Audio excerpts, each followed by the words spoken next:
हाँ अरे सुनिए बलम रउआ कोई ही नासा सुनिए बलम रउआ कोई मुझिया पारावटा तो कोई नहीं देवासा मुझिया पारावटा तो कोई नहीं देवासा सुनिए बलम रउआ कोई ही नासा मुझिया पारावटा तो कोई नहीं देवासा बड़ा निकल लगेगा हरी पिया धनी अरे लुकिया धनी ए सोनू अरे पहिरी जब मारेलू मुसुकिया धोनी सरिया बुलकिया धोनी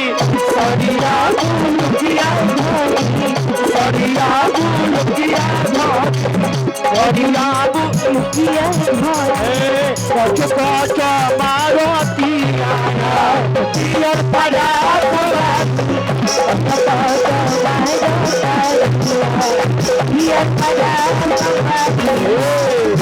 हमारा गोरिया की हमसे बात करो हमारा गोरिया की हमसे बात मोबाइल हाथ धरो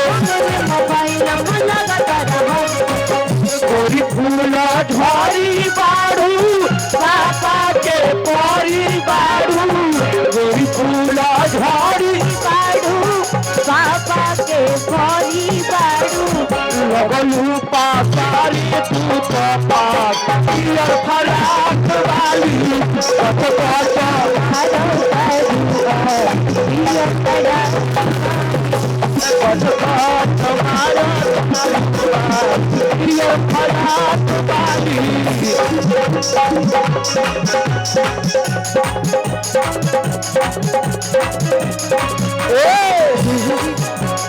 मेरी कहानी है एक रात पार जई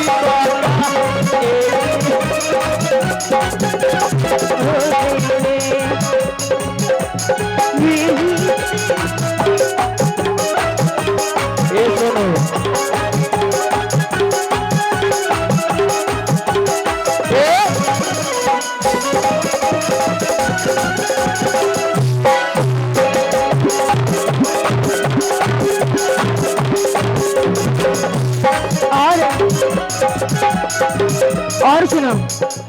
इन्होंने जो काजल लगाया है ना हाँ। उन्हें देख करके एक गाना याद आया। कौन सी गाना याद है बताओ? तेरी आँखें का यो काजल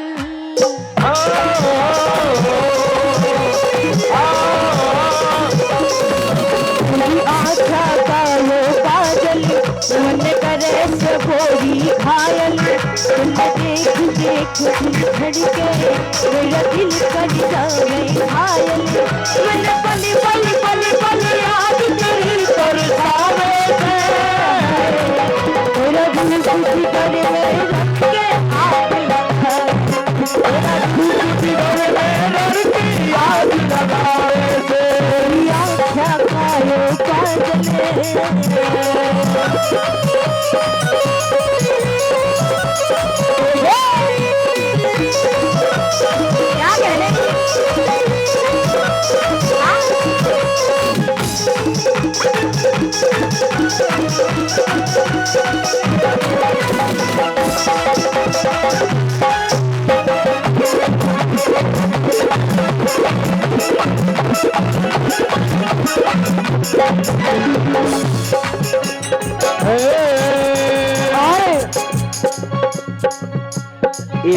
हमारा का ना दे तो ले तो रे ले तो एरा दीदी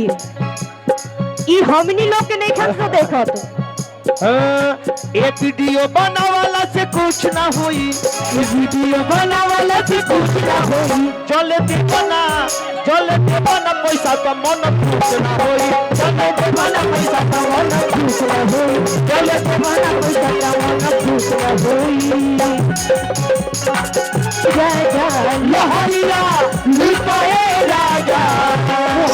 मुहावा पटाली के चौधरिया लहरिया लिपाए राजा मुहावा पटाली के चौधरिया लहरिया लिपाए राजा लहरिया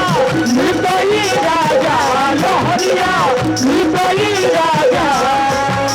मुहावा पटाली के चौधरिया लहरिया लिपाए राजा भैया कोई